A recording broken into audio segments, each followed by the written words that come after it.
अस्सलामुअलैकुम students, welcome to अपनी computer class. तो स्टूडेंट, इस लेक्चर में हम 10th क्लास चैप्टर 1 का बहुत important topic floating point number representation को स्टडी करेंगे। स्टूडेंट, ये टॉपिक आपके लिए बहुत ज्यादा इंपॉर्टेंट है। Being a computer science student, आपको इसके बारे में पता होना चाहिए। तो स्टूडेंट, स्टार्ट करते हैं लेक्चर को। स्टूडेंट, फ्लोटिंग पॉइंट नंबर क्या होता है? फ्लोटिंग पॉइंट नंबर का मतलब होता है कि एक ऐसा नंबर जो हम कंप्यूटर में यूज करते हैं रियल नंबर्स को रिप्रेजेंट करने के लिए। ठीक है स्टूडेंट, फ्लोटिंग पॉइंट नंबर हम कंप्यूटर में इस्तेमाल करते हैं रियल नंबर्स को रिप्रेजेंट करने के लिए। अब ये जो हमारे रियल नंबर्स होते हैं, ये हमारे डेसिमल या फ्रैक्शनल पार्ट्स को कहा जाता है। एग्जांपल के तौर पे 3.5 हो गया, 12.75, ये सारे नंबर हमारे पास रियल नंबर्स हैं क्योंकि इसमें डेसिमल पॉइंट या फ्रैक्शन आ रही है। अगर हम सिंपल वर्ड में बात करें तो कंप्यूटर हमारे पास सिर्फ बाइनरी लैंग्वेज समझता है। जिस तरह इंसान डेसिमल नंबर्स को समझ सकता है, उस तरह कंप्यूटर नहीं समझ सकता। इसलिए कंप्यूटर क्या करता है, तमाम कोड को सिर्फ 0-1 की फॉर्म में कन्वर्ट करता है। चूंकि कंप्यूटर डेसिमल नंबर नहीं समझ सकता, इसीलिए हम फ्लोटिंग पॉइंट नंबर रिप्रेजेंटेशन का यूज करते हैं ताकि कंप्यूटर वैल्यूज को इजीली अंडरस्टैंड कर सके।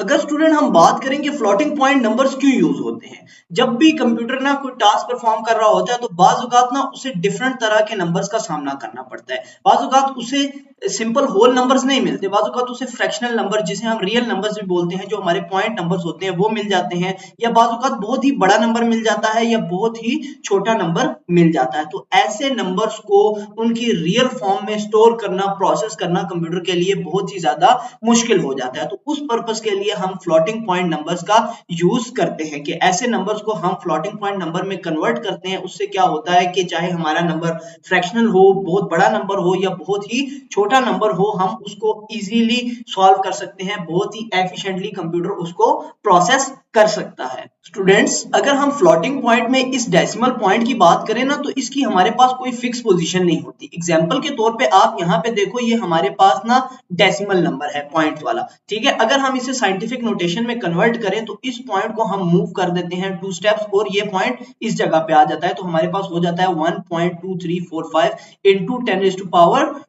10⁻², क्यों? क्योंकि हमने इसको 2 स्टेप्स मूव किया है और ये डेसिमल नंबर है, इसकी बेस 10 है, तो इसलिए यहाँ पर 2 आ जाता है। सेम यही मैकेनिज्म हमारा फ्लोटिंग पॉइंट नंबर्स के लिए भी फॉलो होता है, लेकिन चूंकि यहाँ पे हमारे पास बेस 10 डेसिमल के लिए यूज होती है और वहां पे हम बाइनरी यूज करते हैं, तो इसलिए वहां पे हमारे पास बेस 2 यूज होती है इंस्टेड ऑफ बेस 10। तो इंपॉर्टेंट पॉइंट स्टूडेंट, आपने ये याद रखना है कि फ्लोटिंग पॉइंट में ये जो हमारा डेसिमल पॉइंट होता है, ये फिक्स नहीं होता, ये नंबर्स के साइज के अकॉर्डिंगली अपनी पोजीशन शिफ्ट करता रहता है। फ्लोटिंग पॉइंट नंबर्स को स्टोर करने के लिए हम एक स्टैंडर्ड फॉर्मेट का यूज करते हैं। जब हमने इनकोडिंग स्कीम्स पढ़ी थी, या आपने अगर इनकोडिंग स्कीम्स का पता है तो आपको पता होगा, उसमें भी हम एक स्टैंडर्ड फॉर्मेट यूज करते हैं। तो इसी तरह से हम इसमें भी एक स्टैंडर्ड फॉर्मेट यूज करते हैं फ्लोटिंग पॉइंट नंबर्स को कंप्यूटर में रिप्रेजेंट करने के लिए, और उसको हम कहते हैं IEEE 754। IEEE हमारे पास stands for Institute of Electrical and Electronics Engineering। Basically ये वो स्टैंडर्ड्स हैं या ये वो रूल्स हैं जिसके अकॉर्डिंगली किसी भी रियल नंबर्स को बिट्स की फॉर्म में एक फ्लोटिंग पॉइंट नंबर में कन्वर्ट किया जाता है, बाइनरी में कन्वर्ट करके स्टोर या प्रोसेस किया जाता है। स्टूडेंट्स, अगर हम IEEE 754 स्टैंडर्ड्स को देखते हुए किसी भी नंबर को फ्लोटिंग पॉइंट में नंबर में कन्वर्ट करें, तो उस नंबर को ना हम 3 मेन पार्ट्स में डिवाइड करते हैं। सबसे पहला होता है साइन बिट, दूसरा होता है एक्सपोनेंट और तीसरा हमारे पास मेंटीसा। साइन बिट हमें ये बताता है कि हमारा नंबर पॉजिटिव है या नेगेटिव है। इसी तरह हमारे पास एक्सपोनेंट हमें बताता है कि पॉइंट ने कितना मूव किया है या हमारे नंबर का साइज क्या है। अगर हमारे पास एक्सपोनेंट हो, एक्सपोनेंट बेसिकली पावर को बोलते हैं 2, इसका मतलब है पॉइंट ने 2 प्लेसेस मूव किया है। और मेंटीसा हमारे पास जो एक्चुअल नंबर होता है, रिप्रेजेंट जो नंबर को कर रहा होता है, उन डिजिट्स को हम मेंटीसा बोलते हैं। आगे जाके हम इसकी एग्जाम्पल भी देखते हैं। साइन बिट्स हमें बताएगी कि नंबर पॉजिटिव है या नेगेटिव। अगर साइन बिट पहली बिट 0 है तो नंबर पॉजिटिव है, अगर 1 है तो इसका मतलब है नेगेटिव है। साइन बिट अगर 0 है तो नंबर आपका पॉजिटिव इस तरह से होगा, अगर 1 है तो आपका नंबर नेगेटिव होगा। जिस तरह से स्टूडेंट मैथमेटिक्स में आपका प्लस और माइनस इंडिकेट करता है कि नंबर पॉजिटिव है या नेगेटिव है, इसी तरह हमारे पास साइन बिट इंडिकेट करती है कि वो पॉजिटिव है या नेगेटिव है।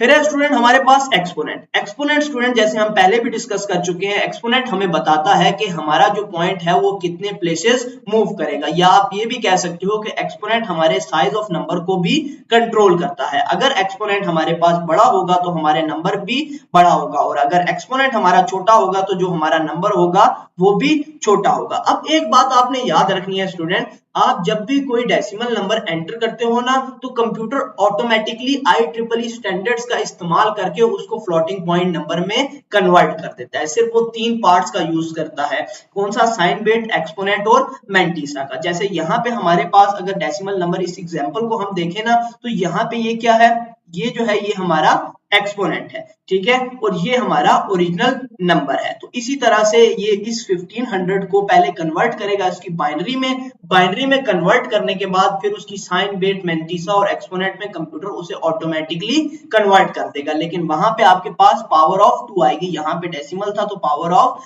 10 आ रही है। फिर है स्टूडेंट मैंटीसा। मैंटीसा को हम सिग्निफिकेंट भी कहते हैं, ये हमारे नंबर के इंपॉर्टेंट डिजिट्स को रिप्रेजेंट करता है, या आप ये कह सकते हो कि ये हमारे पास एक्चुअल वैल्यू को स्टोर करता है। एक्सपोनेंट क्या करता है, वो हमें पॉइंट की पोजीशन बताता है और ये हमें एक्चुअल वैल्यू बताता है। अगर ये इस एग्जांपल को देखें तो ये यहाँ पे जो हमारे पास ये नंबर है ना, ये हमारे पास मैंटीसा है, क्योंकि ये हमारे पास एक्चुअल वैल्यू है, या हमारे नंबर का मेन पार्ट है। नेक्स्ट है फिर स्टूडेंट हमारे पास कि हम 32 बिट फ्लोटिंग पॉइंट नंबर की रिप्रेजेंटेशन करते किस तरह से हैं। एक 32 बिट फ्लोटिंग पॉइंट नंबर को हम सिंगल प्रिसीजन फ्लोटिंग भी कहते हैं। अगर ये हमें कैसे पता चलेगा कि हमारे पास जो नंबर है वो 32 बिट का है, 64 बिट का है, ये स्टूडेंट हमारी डाटा टाइप से पता चलता है। जब प्रोग्रामर कोड करते हुए आप डाटा टाइप बताते हो ना, लेट्स सपोज आप फ्लॉट बताते हो, अब जो फ्लॉट होता है ना वो हमारे पास 4 बाइट्स का डाटा अपने पास स्टोर कर सकता है। 4 बाइट्स का मतलब होता है 32 बिट। इसी तरह जो डबल होता है वो हमारे पास 8 बाइट्स यानी कि 64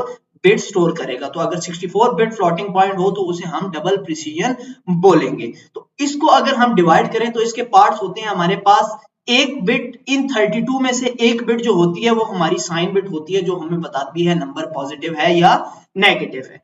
8 बिट्स जो होती हैं वो हमारे पास एक्सपोनेंट के लिए पावर ऑफ 2 के लिए फिक्स्ड होती हैं। बाकी रिमेनिंग 23 बिट्स हमारे पास मैंटीसा के लिए होती हैं, जो हमारे पास एक्चुअल वैल्यूज या आप कह लो जो मेन पार्ट होता है किसी भी नंबर का वो बता रही होती है। अगर स्टूडेंट हम आपकी बुक वाली डायग्राम की बात करें तो उसके अकॉर्डिंगली जो हम पहले भी डिस्कस कर चुके हैं, साइन के लिए 1, एक्सपोनेंट के लिए 8 और मैंटीसा के लिए 23, और इन तमाम बिट्स का अपना अपना काम है। अभी हम देखते हैं कि ये बिट्स काम किस तरह से करती हैं। स्टूडेंट्स यहाँ पे हमारे पास एक सिंपल सी एग्जांपल है। अब चूंकि हम वो फ्लोटिंग पॉइंट नंबर में कन्वर्जन तो सारी कंप्यूटर खुद करता है, लेकिन हम साइंटिफिक नोटेशन का हेल्प लेते हैं इनको अंडरस्टैंड करने के लिए। अब जैसे हमारे पास ये एक नंबर है, इसमें आप देखो ये 6.25 जो है ना, ये हमारा मेन नंबर या हमारा मैंटीसा है, ये जो है ये हमारा एक्सपोनेंट है। अब जो मैंटीसा होता है वो हमारे मेन डिजिट्स को स्टोर करता है, एक्सपोनेंट हमारी पावर को स्टोर करता है, और साइन बिट हमें बताएगी कि ये नंबर पॉजिटिव है या नेगेटिव है। स्टूडेंट्स अगर मैंटीसा की इंपॉर्टेंस की बात करें तो मैंटीसा हमारे पास ना किसी भी नंबर की एक्यूरेसी डिसाइड करती है, क्योंकि जितनी हमारे पास मैंटीसा की बिट्स ज्यादा होंगी, किसी भी डिजिट्स में मैंटीसा को स्टोर करने के लिए बिट्स ज्यादा होंगी, तो इसका मतलब है हमारे पास एक्यूरेट नंबर आ सकता है। अगर हम single precision 32 bit floating point की बात करें तो उसमें हमारे पास मैंटीसा के लिए 23 बिट्स होती हैं, लेकिन ये हमारे पास अनलिमिटेड प्रिसीजन नहीं हो सकती, क्योंकि बाज़ औक़ात हमारा नंबर इससे बड़ा भी हो जाता है। फ्लोटिंग पॉइंट नंबर हमें आमतौर पर अप्रोक्सीमेट आंसर देते हैं, क्योंकि ये फिक्स आंसर नहीं देते। अब ये फिक्स आंसर क्यों नहीं देते? क्योंकि हमारे पास एक नंबर को स्टोर करने के लिए बिट्स पहले से लिमिटेड होती हैं। तो बाज़ औक़ात होता यह है ना कि स्टूडेंट डेसिमल नंबर्स की जो कन्वर्जन होती है वो एग्जैक्ट बाइनरी में नहीं की जा सकती, तो इसलिए ये हमें अप्रोक्सीमेट आंसर्स देते हैं। एक्सपोनेंट की इंपॉर्टेंस की बात की जाए, एक्सपोनेंट हमें मदद करता है बहुत बड़े और बहुत छोटे नंबर्स को स्टोर करने के लिए। अब आप इस नंबर को देखो ये कितना ज्यादा बड़ा है, और इसको देखो ये कितना ज्यादा छोटा है।